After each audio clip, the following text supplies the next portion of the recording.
जय Hind defence lovers. आज की टॉप हेडलाइंस कुछ इस प्रकार हैं। रिश्वत लेने के आरोप में इंडियन आर्मी के एक ऑफिसर को किया गया है गिरफ्तार। डीआरडीओ बना रही है नेक्स्ट जनरेशन की क्रूज मिसाइल। इंडियन नेवी की एक और सबमरीन हुई रिटायर और टर्की ने पाकिस्तान को डिलीवर की एक नई वॉरशिप।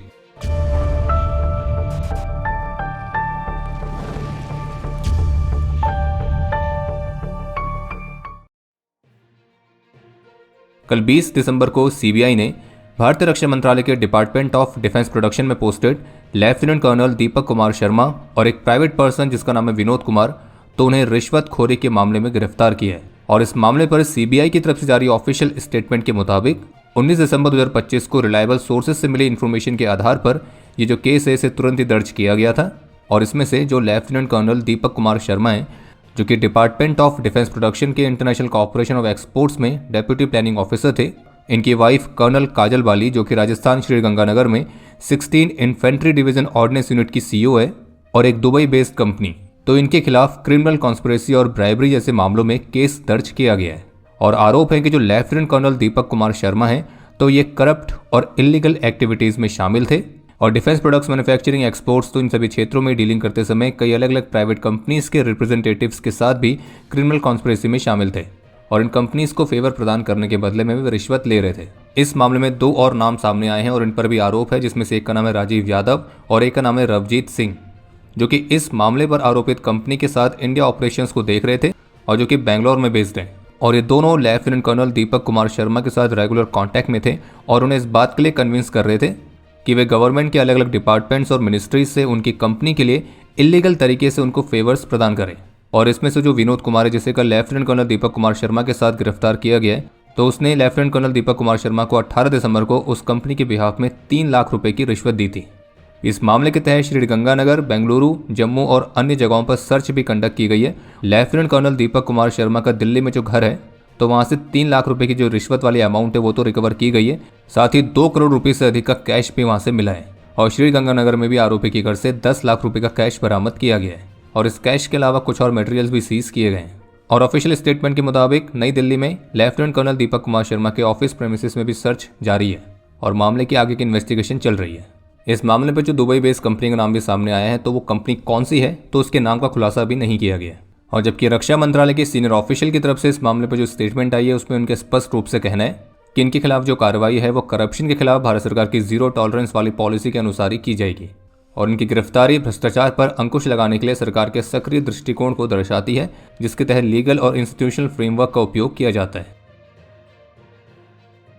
भारतीय नौसेना की सर्विस से conventional submarine INS Sindhu Ghosh को 40 वर्षों की ग्लोरियस सर्विस के बाद आखिरकार सर्विस से औपचारिक रूप से डीकमीशन कर दिया गया है और इसकी जो डीकमीशनिंग सेरेमनी है वो मुंबई में नेवल डॉकयार्ड में कंडक्ट की गई थी। और जानकारी के लिए आपको बता दें कि जो आईएनएस सिंधु घोष है, तो वो सिंधु घोष क्लास की लीड सबमरीन थी जिसे 30 अप्रैल 1986 में कमीशन किया गया था और इसकी जो डीकमीशनिंग है वो 19 दिसंबर 2025 को की गई है।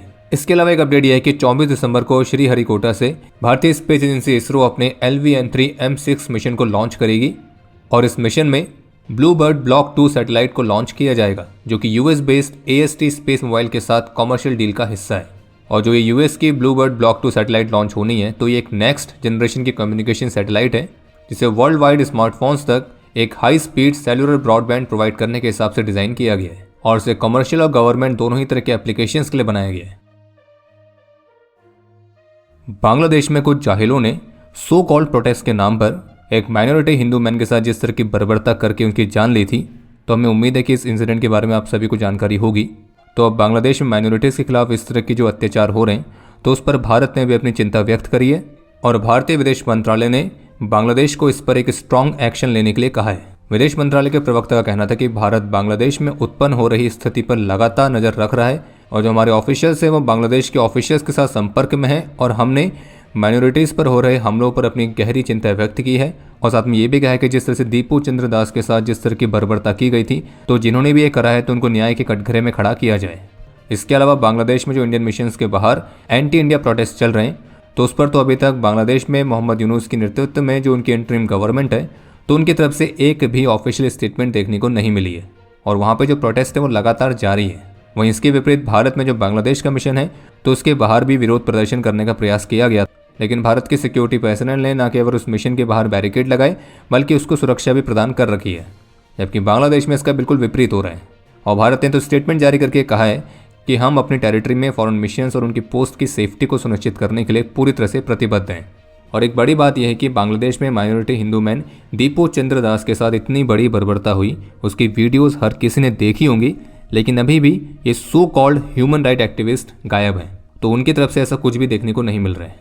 और जिस तरह से बांग्लादेश के हालात बने हुए हैं तो उसको देखकर तो यही लग रहा है कि यूनुस के नेतृत्व में जो बांग्लादेश है वो दोबारा से ईस्ट पाकिस्तान बनने की तैयारी कर रहा है।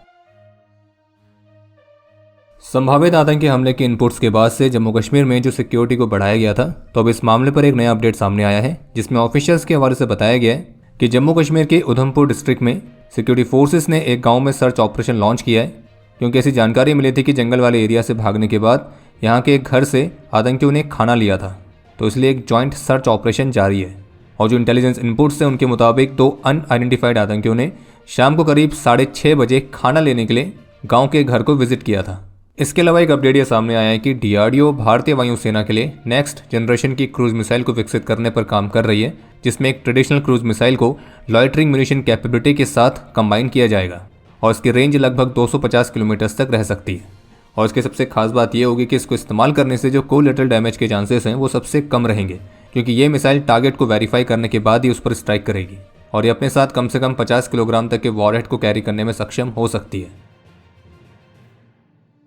टर्की ने मिलगेम क्लास की दूसरी कॉर्वेट पीएनएस खैबर पाकिस्तान को कल डिलीवर कर दी है और ये उस कॉन्ट्रैक्ट का हिस्सा है जो कि 2018 में साइन किया गया था। और इस तरह की टोटल 4 वेसल्स पाकिस्तानी नेवी को डिलीवर की जानी है।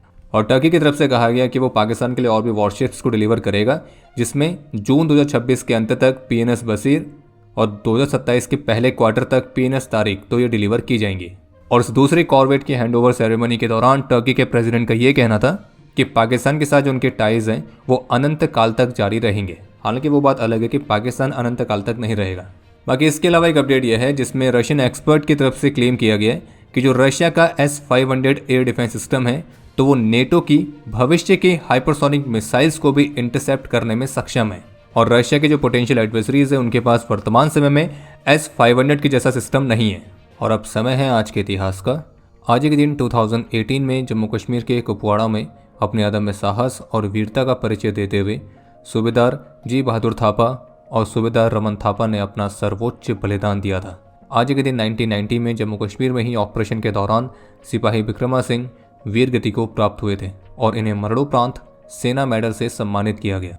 आज के दिन 1992 में 15 असम राइफल्स के राइफलमैन धानीचंद, 1966 में 4 असम राइफल्स के नायक देव सिंह क्षेत्रीय राइफलमैन शैलेंद्र बहादुर थापा और 1992 में 15 असम राइफल्स के नायब सूबेदार तुलसीराम छेत्री ने अपना सर्वोच्च बलिदान दिया था।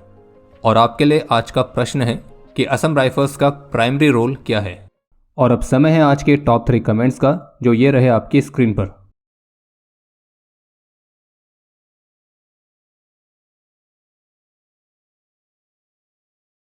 उम्मीद है आपको आज का एपिसोड पसंद आया होगा। पसंद आया तो वीडियो को लाइक करना ना भूलें। आपके कोई भी सुझाव या सवाल हो तो उसके लिए कमेंट सेक्शन ओपन है। और अगर आप डिफेंस रिलेटेड और भी एक्सक्लूसिव कंटेंट में दिलचस्पी रखते हैं तो आज ही प्ले स्टोर से डिफेंस स्क्वाड की सुपर ऐप को डाउनलोड करना ना भूलें। और अगर आप चैनल पर पहली बार आए हैं तो squadron.in पे जाके हमारे नए डिज़ाइंस को भी चेकआउट जरूर करें। बाकी जल्द मिलेंगे नए एपिसोड के साथ। तब तक के लिए जय हिंद, जय भारत।